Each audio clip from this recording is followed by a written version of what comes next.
अच्छा, कुछ टेक्निक्स जो हम अपने हॉस्पिटल में यूज करते हैं, इमरजेंसी में यूज करते हैं, वो टेक्निक्स मैं आपको अभी बताने वाला हूं। ये गैजेट्स आप हमारे हॉस्पिटल में देखेंगे, हॉट एंड कोल्ड। अब मान लो किसी को फीवर हो गया, जब भी कभी फीवर होता है और दवाई देके फीवर कम करते हैं, याद रखिए आप अपना नुकसान करते हैं, फीवर लंबा चला जाएगा। जहां तो 3 दिन में खत्म होना था वो 15 दिन लग जाएंगे खत्म होने में, आप भी आधा खत्म हो चुके होंगे। फीवर होते ही हमें फीवर को बढ़ाना ना कि घटाना है। फीवर को बढ़ाने के लिए आपको क्या करना है, आपको मैं इसी एआई टूल पपेट के माध्यम से बताता हूं। ये बैठा हुआ है, आपने गर्म पानी लिया और अपने पैरों को उसमें डुबो दिया 42 degree Celsius for 30 minutes. 42 degree Celsius for 30 minutes में ऐसे डुबो के रखा, राइट। तो अब उसके बाद आधे घंटे बाद आप देखेंगे टेम्परेचर आधा डिग्री बढ़ जाएगा, कोई बात नहीं। उसके 1 घंटे बाद देखेंगे टेम्परेचर गायब हो गया, बॉडी वीकनेस चली गई और बॉडी एक चला गया। तो हर एक के पास बाल्टी है, हर एक के पास गर्म पानी है, बस इन्हीं दोनों से आप इलाज कर सकते हैं और इन्हीं दोनों से ही इलाज करना है।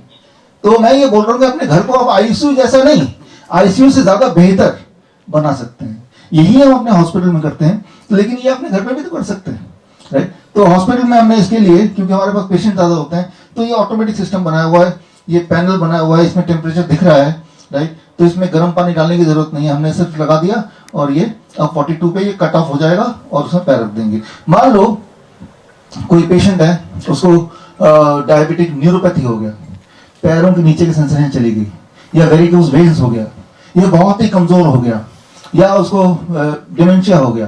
तो ऐसे कई सारे कंडीशन में हम क्या करते हैं, हॉट 42 डिग्री, कोल्ड 12 डिग्री, दोनों की डिफरेंस कितना हुआ 30 डिग्री।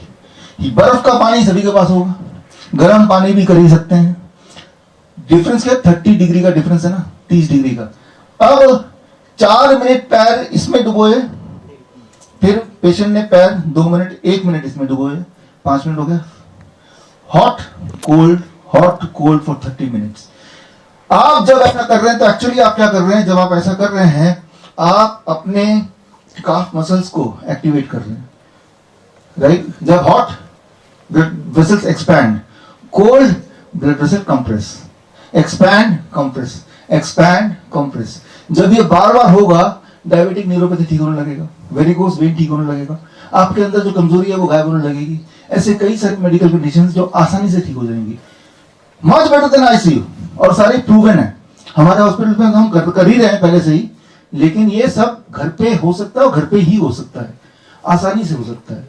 लेकिन ये कैसे याद रहेगा, तो उसी के लिए इस बुक में हमने एग्जाम्पल देते हुए इन सारे टूल्स का भी हमने यूज किया, ताकि आप आंखें अगर ये जेब में इसके जब इसको देखेंगे, जितनी बार देखेंगे तो ये कॉन्फ्रेंस याद आएगा, और जितनी बार कॉन्फ्रेंस याद आएगा तो इसके 2-4 पोस्टर आपको याद आएंगे, उन पोस्टर से कहां का बेनिफिट होगा वो याद रहेगा। तो एक्चुअली ये एआई का काम कर रहा है, आपने अपनी इंटेलिजेंस को इसके अंदर इसकी मेमोरी में डाल दिया, इसके थ्रू आपको याद आ रहा है। तो यानी कि राइट टाइम पे याद आना वो बड़ा महत्वपूर्ण है, that is more important. Right time पे क्या होता है कि हम घबरा जाते हैं, घबरा के हॉस्पिटल चलो, हॉस्पिटल वहां पे कोई भगवान नहीं बैठा हुआ है, वहां पे एक इंसान बैठा हुआ है जो पैसा भी कमाना चाहता है, तो बेटर कि घर पे ही ठीक हो लो। याद रखिए आपकी जो बॉडी के सिस्टम्स हैं, जैसे मैंने काफ मसल बताया, सेकंड हार्ट बताया, इसे मेडिकली सेकंड हार्ट बोलते हैं, लेकिन जो बातें मैंने आपको बताई, कितने लोग ऐसे हो सकते हैं जिनको ये ऑलरेडी पता थी, जबकि कितनी सिंपल है, कितनी इंपॉर्टेंट और कितनी इफेक्टिव है, 100% प्रूवन साइंस है। तो मैं ये बोलना चाह रहा हूं, मैं एम्फेसिस ये करना चाह रहा हूं कि आपके पास एक हथियार है, एक टूल है, जिसके माध्यम से 20 बड़े medical conditions including angina, heart attack pain, जैसे ही हार्ट अटैक पेन होता है हमारा हॉस्पिटल जब होता है तो हम क्या करते हैं, उस पेशेंट को उसी वक्त हॉट इसमें पैर डाल देते हैं, लेकिन ये 42 डिग्री नहीं 45 डिग्री कर देते हैं। ऐसे में उसका जो एंजाइना है वो हॉल्ट होने लगता है, एंजाइना अटैक कम होने लगता है। बड़ा ही सिंपल है, और ऐसा नहीं कि ये कोई मेरा आविष्कार है, ये ऑलरेडी प्रूवन है, these are all proven sciences. उन सबके एविडेंसेस ही इस किताब में हमने डाले हैं। तो मुझे लगता है कि इससे पहले कि हम किसी और एजुकेशन की बात करें, ये इमरजेंसी हैंडलिंग की जो एजुकेशन है इसकी बात करनी बड़ी जरूरी है। ये हर एक के हाथ में होना चाहिए टूल। बोलने का मतलब ये कि आप एक ऐसे जंगल में रहते हैं जहां चारों तरफ भेड़िया जो को खाने को तैयार है, तो ऐसे में अगर उनसे लड़ना, जिंदा रहना तो उनसे लड़ना पड़ेगा। उनके हथियार आपके इस जमाने का हथियार है यही सारी नॉलेज। इंसान को करीब 60 तरह से मेडिकल इमरजेंसी आ सकती है, 60 तरीके से ही आप बीमार पड़ सकते हैं। तो वो 60 के 60 तरीके में दोनों हार्ट हम यूज करते हैं।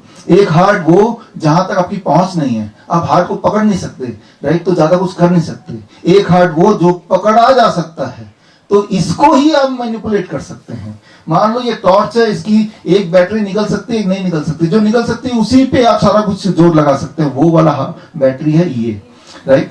जैसे मैंने अभी पैर को एक बार हिलाया तो अबाउट 40 से लेके 80 ml ब्लड इजेक्ट होता है एक बार हिलाने से। उतना ही इजेक्ट होता है जितना एक वेंट्रिकल की टोटल कैपेसिटी होती है। तो एक heart beat is equal to 1 push. ये इसे कहते हैं काफ मसल पुशअप्स। ये जो पुशअप्स है इक्वल टू 1 पुश। तो यानी कि यूं माने कि आपके बॉडी में दो हार्ट हैं और दोनों की जब जोड़ देंगे तो कितनी ताकत हो जाएगी।